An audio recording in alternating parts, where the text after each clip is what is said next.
Tanggal 9 Desember tiap tahunnya diperingati sebagai Hari Anti Korupsi Sedunia atau Hakordia. Tujuannya untuk apa? Tentu saja untuk meningkatkan kesadaran publik untuk tidak mendekati dan melakukan korupsi. Nah, untuk menyambut Hari Anti Korupsi Sedunia, MD Universe akan memberikan apresiasi kepada koruptor-koruptor terbaik di negeri ini. Sebuah penghargaan untuk mereka yang berani melestarikan budaya kita yang paling mahal. Apalagi kalau bukan budaya korupsi. Selamat datang di MD Universe. Inilah Koruptor Award, sebuah apresiasi untuk mereka yang korupsi.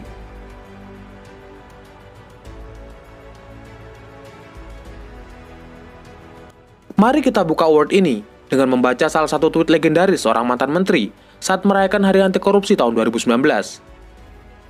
Korupsi adalah musuh bersama yang harus kita perangi. Begitulah bunyi cuitan mantan menteri tersebut. Dari tulisannya, nampaknya beliau ini sangat membenci perilaku korupsi. Ironisnya, orang yang menulis itu adalah orang yang sama yang melakukan korupsi besar setahun berikutnya. Dia adalah Edi Prabowo, Menteri Kelautan dan Perikanan periode 2019-2020. Edi Prabowo ditangkap KPK akibat kasus ekspor benih lobster pada 25 November 2020 sepulang kunjungan dari Hawaii. Mari kita mulai Koruptor Award dengan nominasi pertama, yaitu koruptor terbesar di Indonesia. Dan nominasinya adalah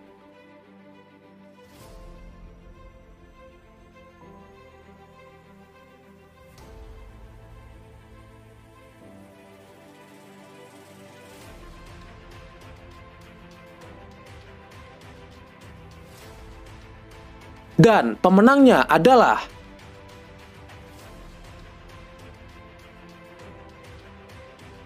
kasus yang menyeret nama Surya Darmadi dan Bupati Indragiri Hulu periode 99 hingga 2008, Raja Tamsir Rahman, disebut menjadi yang terbesar di Indonesia dengan kerugian negara mencapai 78 triliun rupiah.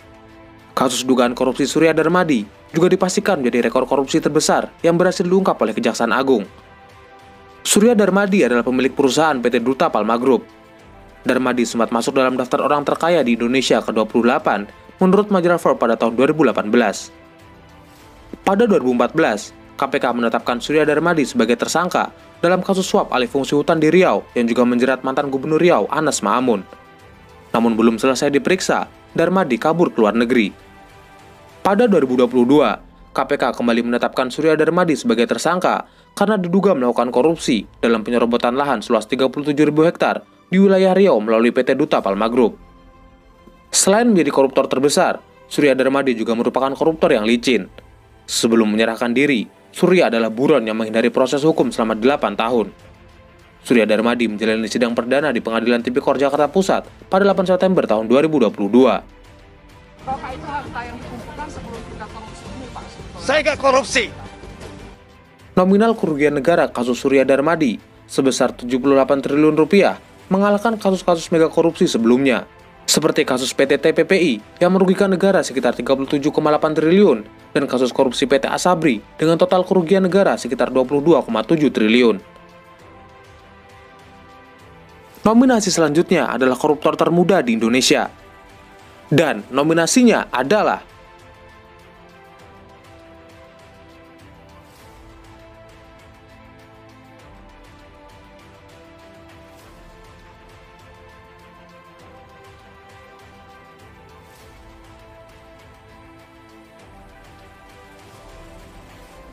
dan pemenangnya adalah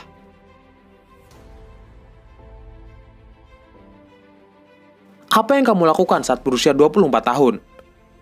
Nur Afifah Balkis, di usianya yang ke-24, sudah ditangkap KPK karena terjerat dalam kasus suap Bupati Penajam Pasar Utara, Abdul Ghafur Masud. Abdul Ghafur selain menjabat sebagai bupati, juga masih menjabat sebagai ketua DPC Partai Demokrat. Saat menduduki posisi ketua itulah, Abdul Ghafur mengangkat Nur Afifah Balkis sebagai bendahara DPC Partai Demokrat Balikpapan. Pengangkatan Nur Afifah dilakukan demi memudahkan koordinasi antar keduanya. KPK mengungkapkan bahwa Nur Afifah Balkis berperan sebagai pengelola uang suap yang diterima oleh sang bupati. Abdul Ghafur kerap menggunakan kartu ATM Nur Afifah untuk transaksi keuangan. Gadis berusia 24 tahun ini membawa koper untuk menyimpan uang suap sebanyak 1 miliar. Dia juga diketahui menyimpan uang sebanyak 447 juta di rekeningnya yang merupakan uang suap dari para kontraktor proyek. Nur Afifah menjadi koruptor termuda mengalahkan senior-seniornya. Seperti Yan Anton, Bupati Banyuasin periode 2013-2018. Yan Anton ditangkap KPK karena kasus suap proyek di Dinas Pendidikan Banyuasin saat berusia 32 tahun. Atau Muhammad Syahrial, Wali Kota Tanjung Balai periode 2016-2021, yang dicokok KPK atas kasus suap lelang jabatan di Pemkot Tanjung Balai saat berusia 33 tahun. Nominasi selanjutnya adalah koruptor tertua di Indonesia. Dan nominasinya adalah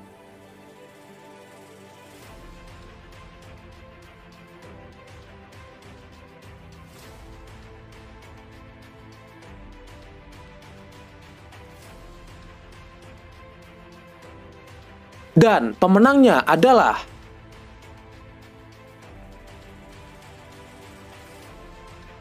jika yang muda-muda bisa korupsi, yang tua-tua tentu lebih ahli. Anas Mamun tercatat sebagai koruptor tertua di negeri ini. Di usianya yang ke-87 tahun, Anas menjadi tersangka dalam kasus dugaan suap pengesahan RAPBDP tahun anggaran 2014 dan RAPBD tahun anggaran 2015 Provinsi Riau. Anas Mamun sendiri adalah Gubernur Riau periode 2014 yang tertimpa banyak kasus, dari korupsi hingga tindakan asusila. Baru beberapa bulan menjabat, ia ditangkap KPK karena menerima sejumlah uang dari pengusaha terkait alih fungsi lahan pada 2014. Sempat menghirup udara bebas pada September 2020, Anas kembali menjadi tersangka dalam kasus suap dan kembali mendekam di penjara selama 1 tahun.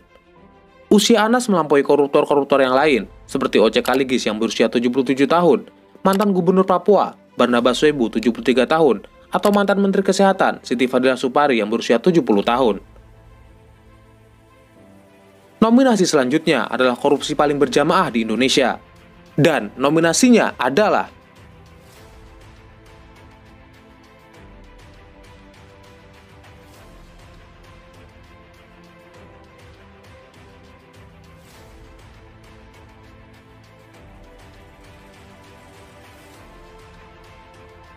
dan pemenangnya adalah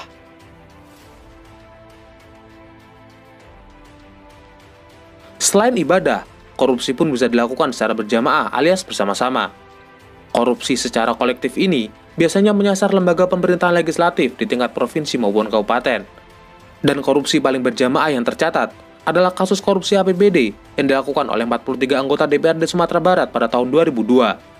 Sebanyak 43 anggota dan pimpinan DPRD Sumbar divonis bersalah melakukan tindak pidana korupsi sebesar 6,48 miliar.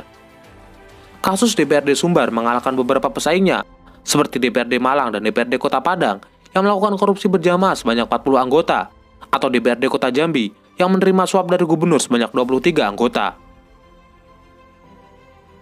Nominasi selanjutnya adalah provinsi terkorup di Indonesia. Dan nominasinya adalah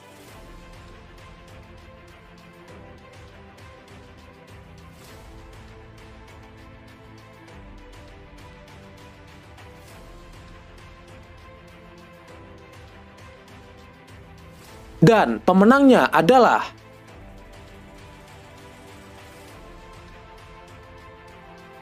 dari catatan KPK, sepanjang tahun 2002 hingga 2019, terdapat total 1.152 pelaku korupsi yang berhasil diamankan oleh KPK.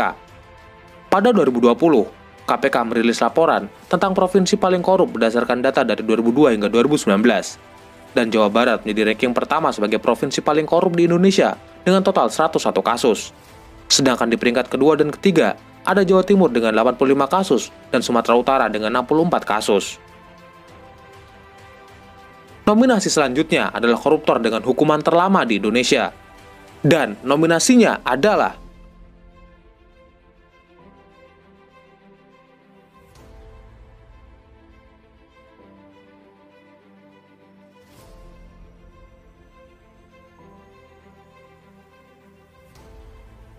dan pemenangnya adalah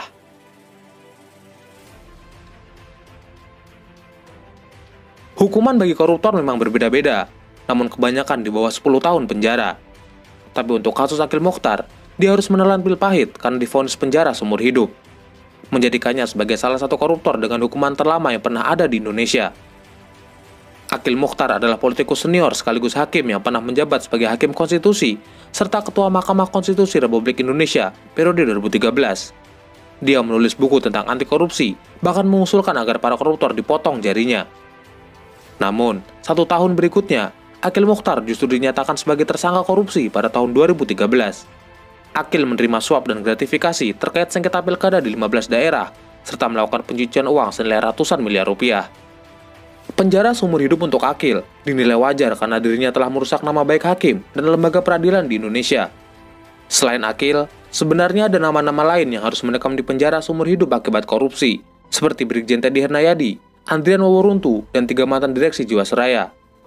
Sedangkan Gayus Tambunan mendapat angka 29 tahun, Urip Trigunawan 20 tahun, dan Sony Wijaya 18 tahun. Nominasi selanjutnya adalah koruptor paling dibela di Indonesia. Dan nominasinya adalah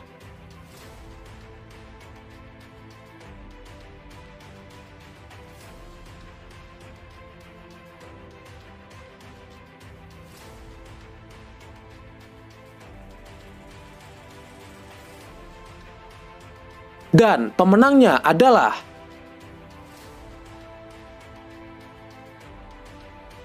pada September yang lalu, Gubernur Papua, Lukas NMB, ditetapkan KPK sebagai tersangka kasus dugaan gratifikasi senilai 1 miliar.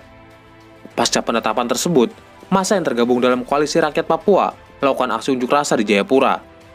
Ribuan massa dan simpatisan menyatakan dukungan kepada Lukas NMB yang menurut mereka telah dikriminalisasi oleh pemerintah. Selain di Papua, sejumlah massa yang mengatasnamakan Front Rakyat dan IMAPA Jakarta melakukan demonstrasi di depan Gedung Merah Putih KPK Jakarta Selatan. Dalam aksinya, puluhan pendemo membawa poster yang berisikan protes terhadap penetapan Lukas NMB sebagai tersangka. Lucu sekaligus ironi, ketika korupsi dibenci, tapi tersangkanya justru dibela. Nominasi selanjutnya adalah koruptor tersangar di Indonesia. Kenapa paling sangar? Karena berani sesumbar terkait kasusnya. Dan nominasinya adalah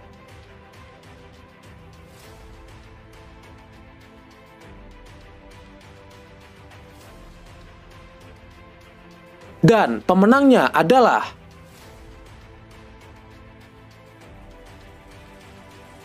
pada tahun 2012, mantan Ketua Partai Demokrat, Anas Urbaningrum, dituding terlibat kasus mega korupsi proyek Hambalang. Namun dirinya membantah dan menilai hal itu sebagai fitnah yang kejam. Anas bahkan sesumbar agar dirinya digantung di Monas jika menerima uang dari proyek Hambalang. Rp1 saja, Anas korupsi Hambalang, gantung Anas di Monas. Namun pada Februari 2013, KPK menetapkannya sebagai tersangka dalam kasus dugaan penerimaan hadiah terkait proyek Hambalang dan tersangka kasus pencucian uang. Sesumbarnya pun seolah jadi bumerang bagi Anas, tapi ia tetap bersikeras bahwa dirinya tidak mengambil sepeser pun dari Hambalang. Selanjutnya adalah koruptor terkeji. Tapi kali ini tidak ada nominasi, karena semua koruptor adalah keji. Tapi ada satu nama yang sepertinya cocok menjadi pemenang, yaitu Juliari Peter Batubara. Mantan Menteri Sosial sekaligus politisi PDIP ini mengkorupsi program bansos COVID-19 pada tahun 2020 yang lalu. Ia didakwa menerima suap sebesar 32 miliar terkait proyek bansos bagi warga Jabodetabek. Di tengah keadaan masyarakat dan negara yang sedang kacau dilanda pandemi, Juliari masih sempat mencari cara untuk menguntungkan dirinya sendiri. Maka label koruptor terkeji untuknya sepertinya tidak terlalu buruk. Selanjutnya adalah koruptor terniat. Tidak ada nominasi juga, karena semua koruptor pasti melakukan korupsi dengan niat. Tapi ada satu nama yang sepertinya cocok menjadi pemenang, yaitu Yan Anton Ferdian. Mengapa terniat? Karena Yan Anton melakukan korupsi untuk ongkos ibadah haji. Yan Anton adalah Bupati Banyuasin periode 2013-2018 dan menjadi bupati termuda di Indonesia di usia 29 tahun. Sayangnya, ia tersandung kasus suap sebesar 1 miliar terkait proyek pengadaan barang dan jasa di Dinas Pendidikan Kabupaten Banyuasin. KPK menyatakan Yan Anton dan istrinya membutuhkan dana untuk menunaikan haji. Ia kemudian menggunakan uang korupsi senilai 1 miliar sebagai ongkos haji dan bekal perjalanan. Atas kasus itu, Yan Anton Ferdian divonis hukuman 6 tahun penjara.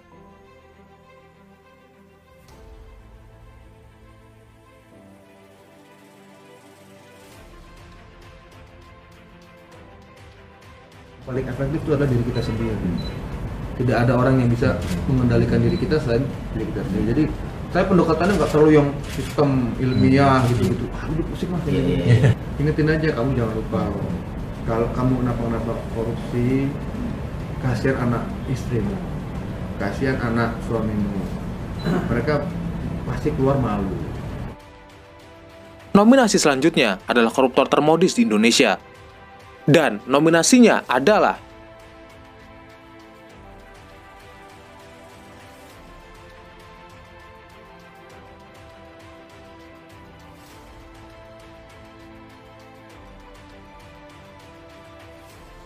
dan pemenangnya adalah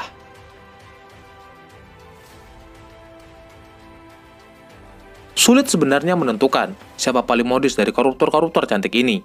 Tapi aura Angelina Sondak yang notabene adalah model dan Putri Indonesia tahun 2001 memberinya nilai lebih. Pada 2012, Angelina Sondak yang saat itu menjabat sebagai anggota DPR fraksi Partai Demokrat ditetapkan KPK sebagai tersangka kasus korupsi Wisma Atlet. Inilah beberapa momen Angelina Sondak tampil modis dalam persidangan.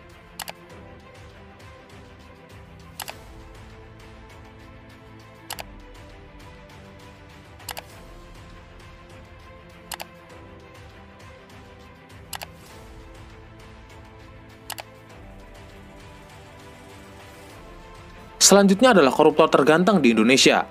Tidak ada nominasi karena katanya ganteng itu relatif. Tapi jika boleh memilih, Zumi Zola, mantan gubernur Jambi ini, bisa dikategorikan sebagai salah satu koruptor terganteng di Indonesia. Zumi Zola adalah aktor kenamaan yang sudah malang melintang di dunia hiburan. Seiring berjalannya waktu, Zumi Zola memilih terjun ke politik hingga menjabat sebagai gubernur Jambi periode 2016-2021. Saat menjadi gubernur, Zumi Zola tersandung kasus suap APBD Jambi tahun 2018 yang membuatnya harus mendekam di penjara selama 6 tahun. Selanjutnya adalah koruptor tersantuy. Tidak ada nominasi juga, karena kelihatannya semua koruptor yang tertangkap nampak tenang dan tidak malu untuk tersenyum hingga melambaikan tangan. Tapi jika boleh memilih, mantan Bupati Purbalingga sekaligus politisi PDIP, Tasdi, bisa menjadi salah satu contoh koruptor tersantuy. Bagaimana tidak, Tasdi mengacungkan salam metal kepada para wartawan saat dirinya menjadi tersangka korupsi pada 2018. Hal yang sama juga pernah dilakukan oleh mantan Presiden PKS, Lutfi Hasan Ishak, yang terjerat kasus impor sapi pada tahun 2013. Selanjutnya adalah koruptor yang paling merasa keren. Sekali lagi, tidak ada nominasi, karena sepertinya hanya beliau yang berpikiran seperti ini. Ini dia Eni Saragih, mantan anggota DPR yang dijerat KPK karena diduga menerima suap berkaitan dengan proyek PLTU Riau. Saat ditanya wartawan tentang borgol yang ia pakai, ia mengatakan,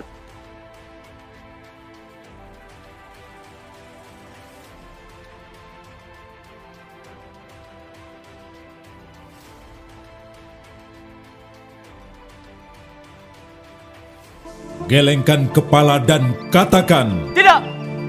Tidak! abaikan rayuannya dan katakan, Tidak! Tidak!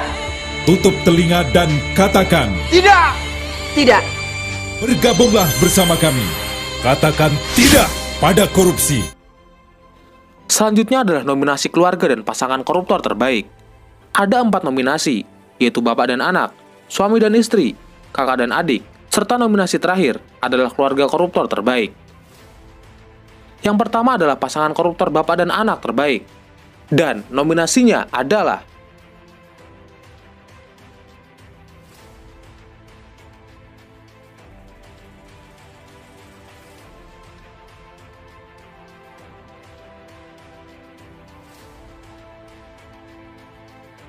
dan pemenangnya adalah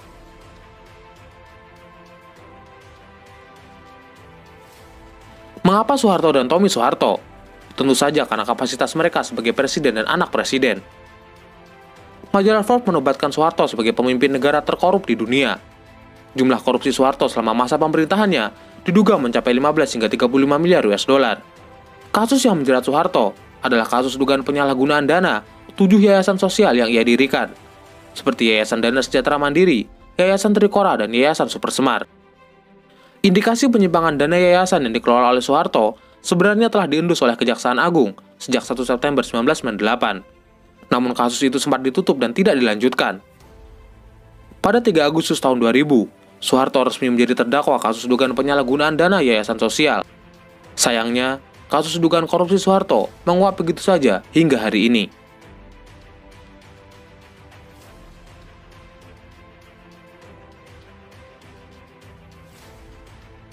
Anak kedua Soeharto, Hutomo Mandala Putra alias Tommy Soeharto, menjadi salah satu tokoh yang punya rekam jejak hitam dan rentetan kasus hukum.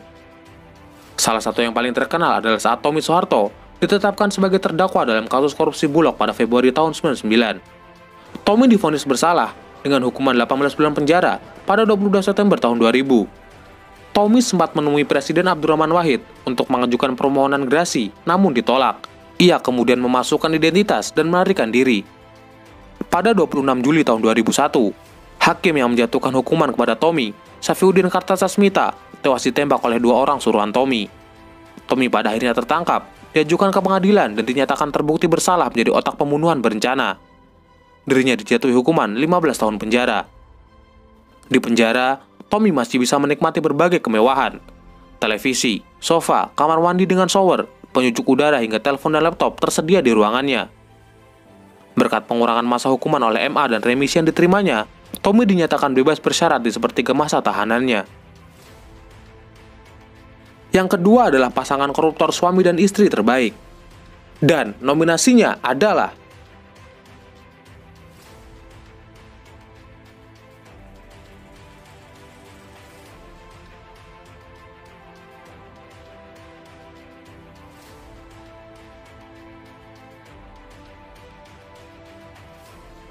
pemenangnya adalah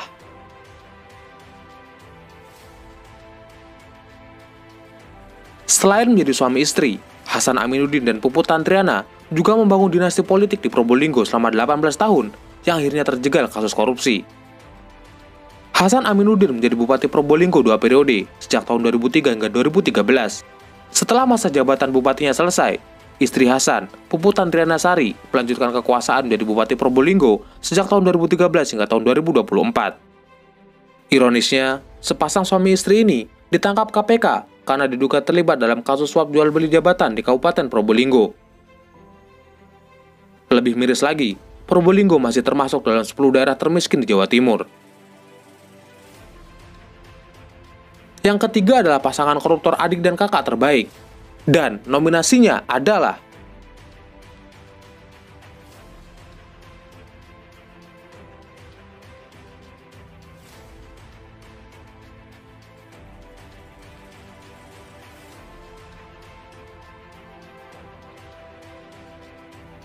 pemenangnya adalah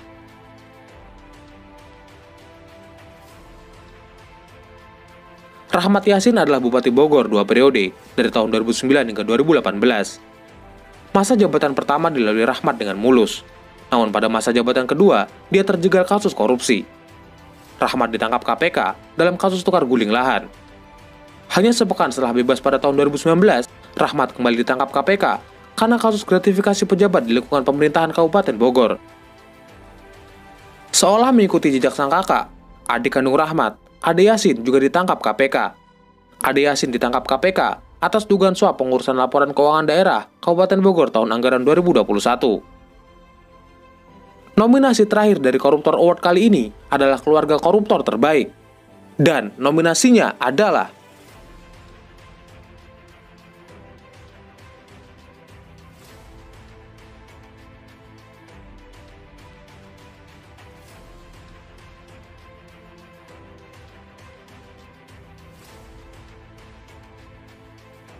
pemenangnya adalah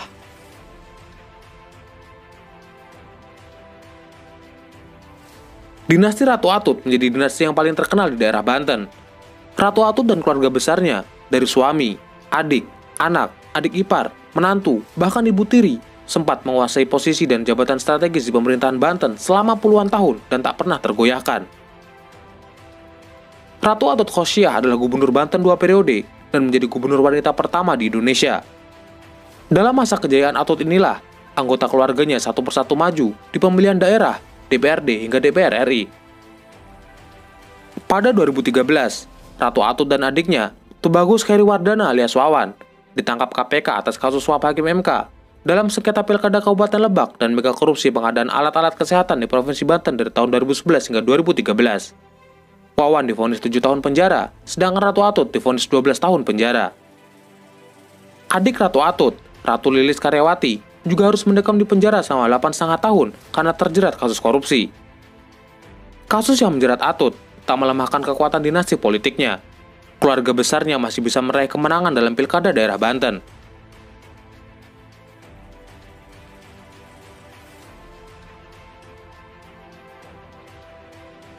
Inilah pemenang nominasi Koruptor Award versi MD Universe. Terima kasih sudah menonton video ini, dan selamat Hari Anti Korupsi Sedunia. Sampai jumpa, salam Universe.